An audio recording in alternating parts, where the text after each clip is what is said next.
कि भाई पति को आधा आधा बांट लें, तो पति को आधा आधा क्या कर लिया था, बांट लिया था। बोले एक पैर को मैं दबाऊंगी, एक पैर को ये दबाएगी, ये पैर मेरा, ये पैर तेरा, तो बांट लिया था। अब सेवा भले ही बांटो, व्यवहार करो, लेकिन ये ध्यान रखो कि ये एक ही का है। उन दोनों में ऐसा तादाद में हो गया था कि रात को जो है एक चरण जब दूसरे चरण पर पड़ा तो उसने सोचा कि इसका पैर इस मेरे पैर में क्यों आ गया, जबकि वो पैर ना उसका है ना उसका है। वो तो जो व्यक्ति पति है वो तो दोनों पैर उसी के हैं, लेकिन अज्ञान दृष्टि के कारण जो है उसमें वो मारपीट करना चालू कर दिए थे।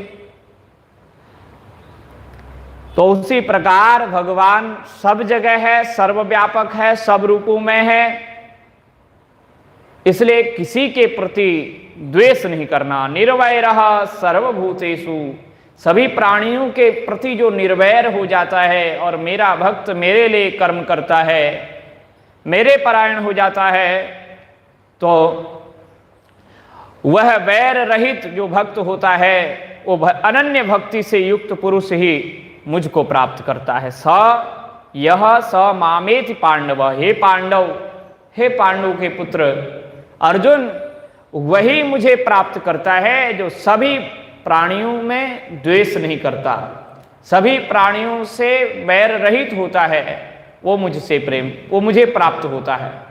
तो ये भगवत प्राप्ति का सुंदर साधन भगवान ने बताया। और ये चिंतन करने की बात है। अर्जुन ने कहा था मैं क्या चिंतन करूं, तो ये चिंतन का जो साधन है वो 10वें और 11वें अध्याय में भगवान ने अर्जुन को दिया है। इस प्रकार से ओम भी परमात्मा का ही वाचक है, तद भी भगवान का ही वाचक है और सद भी भगवान का ही वाचक है। श्रीमद् भगवद गीता उपनिषदों का सार है, उपनिषदों का निचोड़ है, साक्षात ब्रह्म विद्या है, अध्यात्म विद्या। अध्यात्म विद्या विद्यानाम, भगवान ने कहा था समस्त विद्याओं में मैं अध्यात्म विद्या हूं, ब्रह्म विद्या हूं। और ये योग का शास्त्र है। श्री कृष्ण अर्जुन संवाद के रूप में विश्व रूप दर्शन योग का वर्णन किया गया और यह चिंतन की अत्यंत सुंदर पद्धति है। यहाँ 11वां अध्याय पूर्ण होता है। 12वें अध्याय तो भक्ति योग है, बड़ा ही सुंदर है और उस सुंदरता का वर्णन अब कल करेंगे। श्री हनुमान जी के श्री चरणारविंदों का आश्रय लेकर के कुछ देर श्री हनुमान जी के ही ग्रंथ हनुमान नाटक की चर्चा करें। लंका में घोर युद्ध हो रहा है, हम उसका दर्शन कर रहे थे। तो जब इतना सुंदर दर्शन हो रहा है,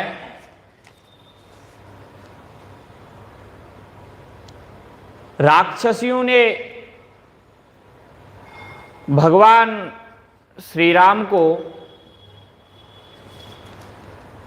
सुंदर दर्शन दिखाया है, भगवती सीता को राम जी का, इधर आकर के शर्मा नाम की राक्षसी ने।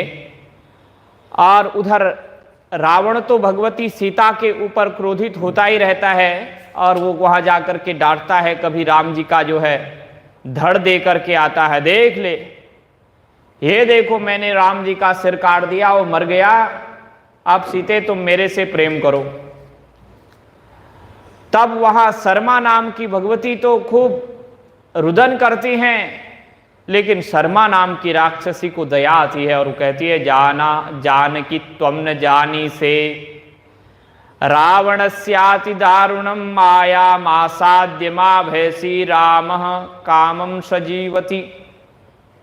रावण जब सीता जी का दिखाता है कि ये देख राम जी का धड़ पड़ा है और सीता जी खूब रोती चिल्लाती रहती हैं, तब वो राक्षसी कहती है शर्मा नाम की, जानकी तुम जानती नहीं हो, ये तो रावण की अत्यंत दारुण माया है, ये माया के कारण ऐसा दिखा रहा है। राम जी तो जीवित है, राम जी को कोई मार नहीं सकता, वो तो नारायण है। ऐसे करके यह सुनाती है। कामम जीवति मे नाथ इति सा विरहम जहो प्रांग मत्वा सत्यम स्थानम जीवितास्मीति लज्जिता।